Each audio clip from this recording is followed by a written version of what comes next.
রবিবারে সকালে উঠেই বরের সাথে ঝগড়া। আজ ভেবেছি ওকে পোড়া মাটনই খাওয়াবো। প্রথমেই পেঁয়াজ, রসুন, টমেটো, কাঁচা লঙ্কা সব পুড়িয়ে রেখে দিচ্ছি, ঠিক যেভাবে আমরা এই গরমে রোদে পুড়ে কালো হয়ে গেছি। এবার পোড়ানো পেঁয়াজটা 4 টুকরো করে কেটে নিচ্ছি, যেভাবে লোকজন চারিদিকে গাছ কেটে ফেলছে ঠিক সেইভাবে। বাকি পোড়ানো জিনিসগুলো দিয়ে ভালো করে পেস্ট বানিয়ে নিন। দেখুন কেমন ঘেঁটে গেছে, যেমন সারা সপ্তাহ কাজ করে আমরা ঘেঁটে যাই। কড়াতে তেল গরম করে তেজপাতা, গোটা গরম মশলাটা ফোড়ন দিন। এলাচগুলো ফাটিয়ে দেবেন, না হলে কিন্তু আপনার দিকেই তেড়ে আসবে। এবার বানানো মশলাটা ঢেলে দিলাম, একটু ভাজবো। ভাজা হলে মশলাটা আয়তন একটু কমে যাবে। এবার 700 গ্রাম সেদ্ধ করা মাটন দিয়ে দিলাম। স্টকটা আলাদা করে রেখেছি।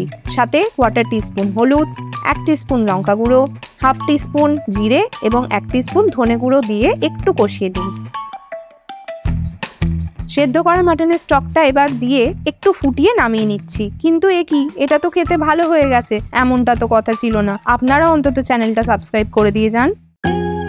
পমফ্রেটের ঝোল ঝাল ছেড়ে এবার এই রান্নাটা করে সবাইকে ইমপ্রেস করে ফেলুন। নমস্কার বন্ধুরা, বঙ্গবাঞ্চের চ্যানেলে আপনাদের জানাই স্বাগত। আমি পায়েল। আজকে রেসিপিটা তাহলে শুরু করা যাক। দুটো পমফ্রেট মাছ নিয়ে নরসিংহের মতো বুক চিরে দিন। এবার কাটা ঘায়ে নুনের ছিটে দিন, একটু অল্প নুন দেবেন। পমফ্রেট এমনিতেই নোনা জলের মাছ, সাথে একটু লেবুর রস। ম্যারিনেট বানানোর পালা। 1 টেবিল স্পুন হাঙ্কার্ড, 1/2 টিস্পুন লঙ্কা গুঁড়ো, 1/4 টিস্পুন হলুদ, 1/2 টিস্পুন বিরিয়ানি মশলা, এটা কিন্তু সিক্রেট, কাউকে বলবেন না জানো। আর 1/2 টিস্পুন ছাতু, এটা মশলাটাকে বাইন্ড করতে হেল্প করবে। 1 চামচ সর্ষের তেল দিয়ে দিন। না খৈনি খাচ্ছি না, কাসুরি মেথি দিচ্ছি 1/2 টিস্পুন। সব মিক্স করে মাছগুলোর গায়ে হলুদ করে দিন। উলু দেওয়ার দরকার নেই, পারলে শুধু 20 মিনিট ফ্রিজে ঢুকিয়ে রাখুন। এবার গ্যাসের ওপর জাল দিয়ে মাছটাকে দিয়ে দিন। হালকা আঁচে পোড়া ও আপনার কথা না শুনলে মাঝে মাঝে একটু তেল মারুন। 15-20 মিনিট পরে মাছটা রেডি হয়ে যাবে। ও ঠিক এইরকম দেখতে লাগবে। গ্রিন চাটনি, স্যালাড ও লেবুর রস দিয়ে সার্ভ করে এনজয় করুন। রেসিপিটি ট্রাই করে অবশ্যই কমেন্ট বক্সে জানাবেন। শীতের সকালে ক্যারামেল টি, বিকেলে বাটার কফি হলে কেমন হয় বলো তো?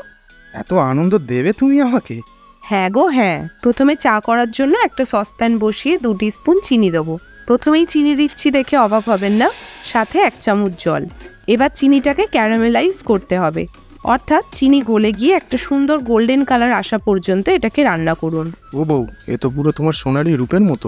উফ, বেশি বার খাইও না, মাঝে মাঝে একবার করে নেড়ে দেবেন। সুন্দর গোল্ডেন কালার এসে গেছে, অর্থাৎ চিনি ভালো করে ক্যারামেলাইজ হয়ে গেছে। এবার এতে যাবে 1 কাপ জল। জল পড়ার সাথে সাথেই ক্যারামেলটা কিন্তু শক্ত হয়ে যাবে, বাট নো ওয়ারিস, জল গরম হলে আবার গলেও যাবে। ক্যারামেলটা পুরো গলে গেছে। এবার যাবে 1 কাপ ফুল ক্রিম দুধ। চায়ের জন্য আমার এই দুধটাই সব থেকে ভালো লাগে। যদি জল ব্যবহার না করতে চান তাহলে 2 কাপ দুধ ব্যবহার করতে পারেন। সাথে যাবে 2 টিস্পুন ব্ল্যাক টি। ব্ল্যাক টি নিয়েছি সুন্দর কালারের জন্য। এর মধ্যে কিছু সবুজ পাতাও আছে, যা চায়ের মধ্যে একটা সুন্দর ফ্লেভার আনবে।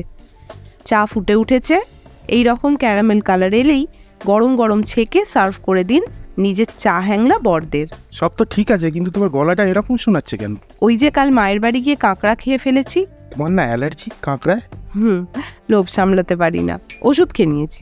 এবার বাটার কফি। বউদের বাটারিং করার জন্য বড়েরাও মাঝে মাঝে বউকে এটা বানিয়ে খাওয়াতে পারেন। সসপ্যানে খুব সামান্য একটু জল দেবো, শুধুমাত্র কফিটা গুলে নেওয়ার জন্য। দেব 2 টিস্পুন ইনস্ট্যান্ট কফি পাউডার।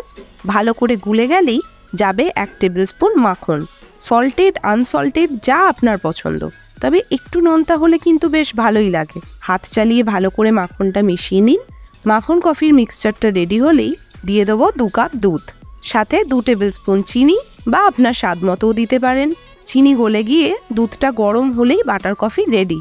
দুধে বয়েল আসার আগেই নামিয়ে সার্ভ করুন বাটার কফি বা বুলেট কফি।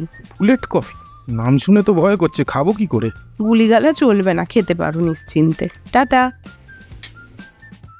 আচ্ছা, গোলাপের থেকে সুন্দর ফুল কি? শীতের ফুলকপি আবার কি? বাজারে হাসছিল আমায় দেখে তুলে নিয়ে চলে এলাম। ভালো করে রান্না করো তো গিন্নি। তাহলে দই ফুলকপি হোক। একটা মাঝারি ফুলকপি নিয়ে ফুলগুলো গরম জলে ভাপাতে দিচ্ছি।